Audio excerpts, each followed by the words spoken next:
Everybody, welcome to my channel competition English Bharati. दोस्तों, आज कोई टॉपिक नहीं पढ़ाने वाली हूँ। आज मैं आपके लिए लेकर के आई हूँ इंग्लिश का प्रैक्टिस सेट, जिसमें वो क्वेश्चंस हैं जो लास्ट ईयर के एग्जाम्स में आए हुए हैं और हो सकता है कि इनमें से कोई क्वेश्चन उठ करके आ जाए, तो इन्हीं पर वेस्ट क्वेश्चंस बनेंगे। तो प्लीज़ वीडियो को लास्ट तक ज़रूर देखें और इस वीडियो को ज़्यादा से ज़्यादा शेयर करें। तो फ्रेंड्स, जो भी स्टूडेंट्स चैनल पर नए हैं वो जो रेड कलर का सब्सक्राइब का बटन दे रखा है उसको क्लिक कर देना और उसके बाद बेल आइकन आएगा। बेल आइकन में आपको वेल में ऑल को क्लिक करना है, तो मेरे जो वीडियोस के नोटिफिकेशन है तभी आप तक पहुंच पाएंगी। तो प्लीज़ जल्दी से सब्सक्राइब कर दीजिए और इसके बाद हम स्टार्ट करते हैं। So let's have a look.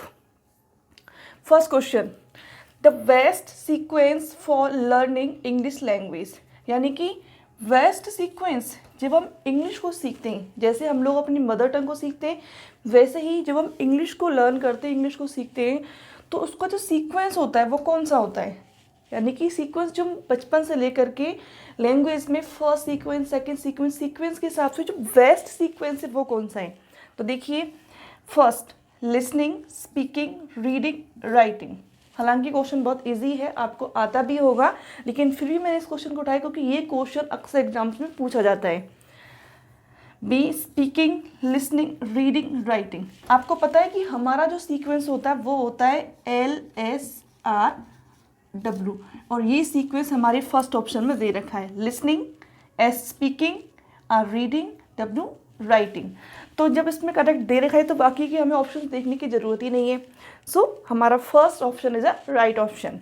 Second question, a language has, यानी कि जो लैंग्वेज है, तो लैंग्वेज के बारे में इसमें कुछ क्वालिटीज़ दी गई हैं कि लैंग्वेज कैसी होनी चाहिए।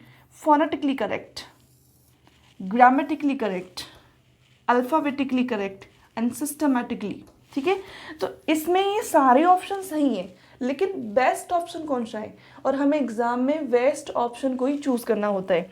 तो बेस्ट देखिए, फोनेटिकली भी लैंग्वेज जो है फोनेटिकली भी करेक्ट होनी चाहिए, अल्फ़ाबेटिकली होनी चाहिए, सिस्टमेटिकली होनी चाहिए, ग्रामेटिकली होनी चाहिए। ओके, लेकिन इसमें जो बेस्ट ऑप्शन है वो है ग्रामेटिकली, यानी कि ग्रामर के पर्पज से जो लैंग्वेज है बिल्कुल करेक्ट होनी चाहिए। तो इसका V option is the right option. Third question, to cover all courses in minimum time, to cover all courses in minimum time which type of question should be asked, यानी कि courses को, यानी कि minimum time में, कम से कम समय में पूरे कोर्स को कवर कर ले, इस तरीके के क्वेश्चंस हमें बनाने चाहिए। और वो जो क्वेश्चन बनाने चाहिए वो किस टाइप के होने चाहिए, यानी कि ऐसे क्वेश्चन बनाने चाहिए हमें जो कि टाइम तो कम लगे और कोर्स कवर ज़्यादा हो जाए। तो उसमें हमें ऑप्शन को चूज़ करना है। Short answer type, objective type, essay type and all of the above.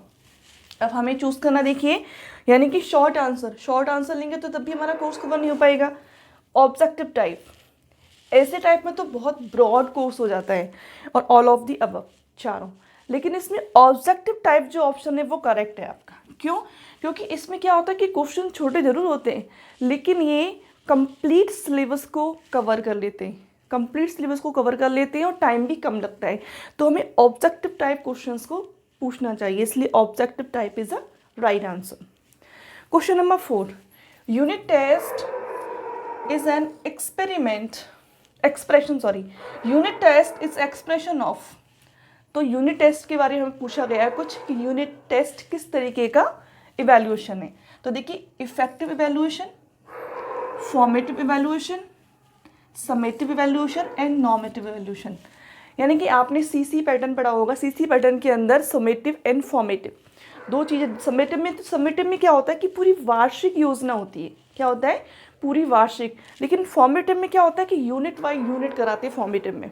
ठीक है, तो इसका जो unit test is an expression of formative evaluation, क्योंकि फॉर्मेटिव इवैल्यूएशन में ही हम लोग यूनिट टेस्ट को लेते हैं। तो इसका right answer B, formative evaluation. इसके बाद लेते हैं question number 5। Question number 5, flash card are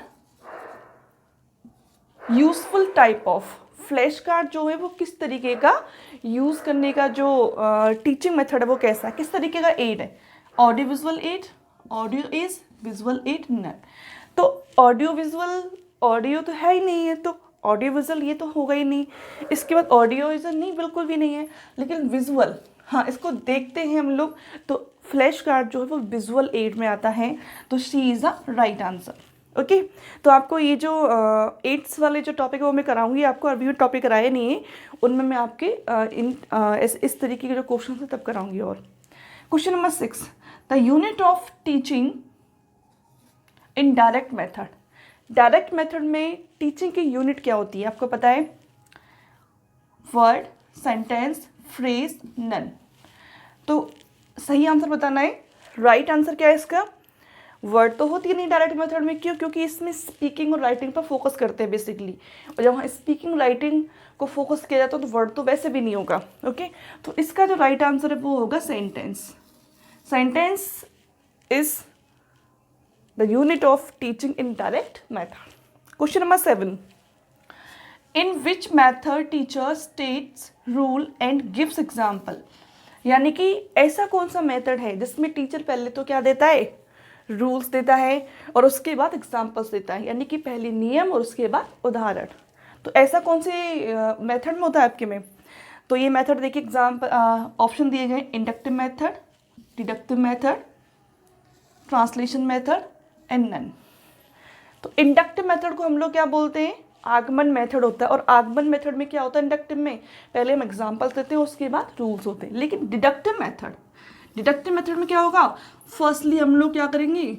rule देंगे, उसके बाद एग्जाम्पल्स देते हैं। तो इसका जो आंसर होगा वो होगा डिडक्टिव, यानी कि B is a right. Next question, consonant sounds are.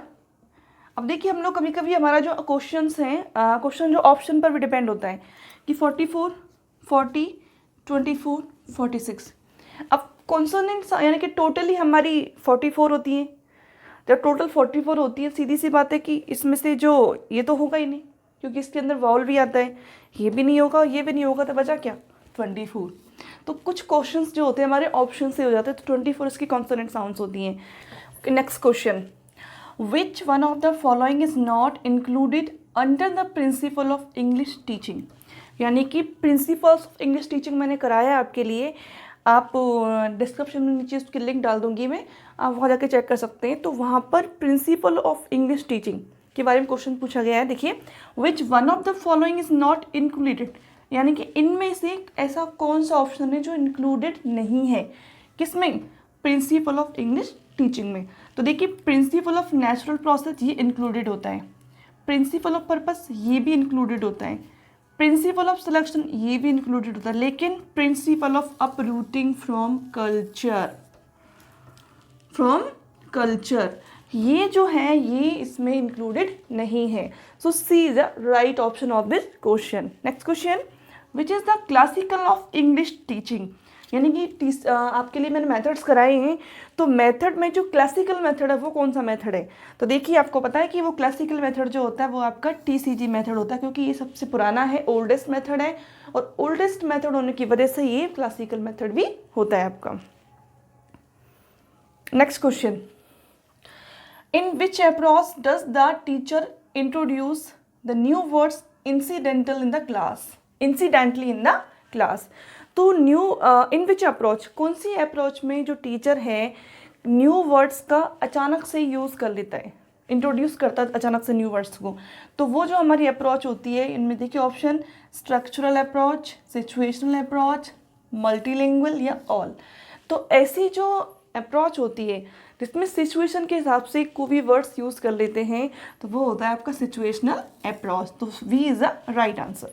Next question, which question is correct in its structure. यानी कि ये ग्रामेटिकली फॉर्म में कुछ स्ट्रक्चर्स दिए गए जिसमें से हमें करेक्ट ऑप्शन को चूज़ करना है।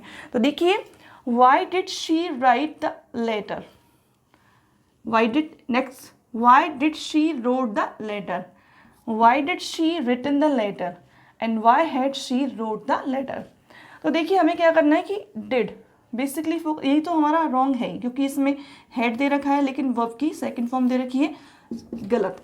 इसके बाद वाई डिड है, यानी कि अगर डिड यहाँ पर यूज़ हो रहा है तो यहाँ पर इसकी जो फॉर्म है वो फर्स्ट होनी चाहिए, सो ये भी रॉन्ग। डिड यहाँ पर है इसकी जो सेकंड फॉर्म दे रही है ये भी रॉन्ग, क्योंकि डिड के साथ में वर्ब की कौन सी फॉर्म आती है, फर्स्ट फॉर्म आती है। सो फर्स्ट क्वेश्चन फर्स्ट यानी कि A is a right answer. Next question 13, test can be scored quickly and consistently, यानी कि ऐसा कौन सा टेस्ट है जो अच्छी तरह से स्कोर करता है क्विकली और कंसिस्टेंट तरीके से। ओके, तो objective, productive, subjective and primarily, तो इनमें से हमको चूज़ करना है।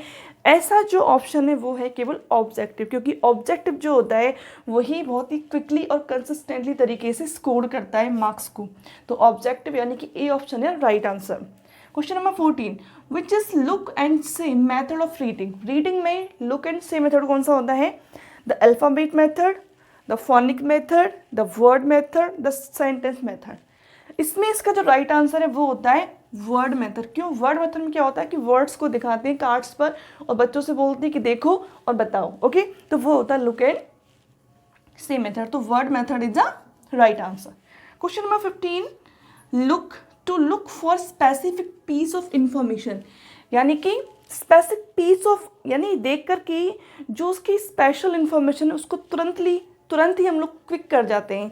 तो वो ऐसा हम लोग इसमें करते हैं, वो स्कैनिंग में करते हैं, यानी कि उस चीज़ को देखा नहीं कि उसकी इन्फॉर्मेशन कलेक्ट की नहीं हम लोगों ने, तो स्कैन करना होता है एक तरीके से कि देखते ही जो राइट जो इन्फॉर्मेशन है, जो एक्यूरेट जो इन्फॉर्मेशन है उसको कलेक्ट कर लेना, that is scanning. Scanning is the right option. तो ये क्वेश्चन बहुत ही इंपॉर्टेंट क्वेश्चन हैं, और अगर आपको वीडियो पसंद आया तो प्लीज़ अपने फ्रेंड को शेयर ज़रूर कर देना, और ऐसे ही मैं आपके लिए लाती रहूँगी और प्रैक्टिस सेट। तो इसके बाद हम और भी हमारे प्रैक्टिस सेट आने वाले, ऐसे ही ग्रामर के भी आएंगे, मेथड्स के, यानी कि सबका मिक्सचर चलेगा यहाँ पर। तो फ्रेंड्स, अगर आपको वीडियो पसंद आया है तो जल्दी से लाइक कर दो और शेयर कर दो। इसके बाद हम लोग मिलते हैं नेक्स्ट वीडियो में, तब तक के लिए टिल देन बाय बाय।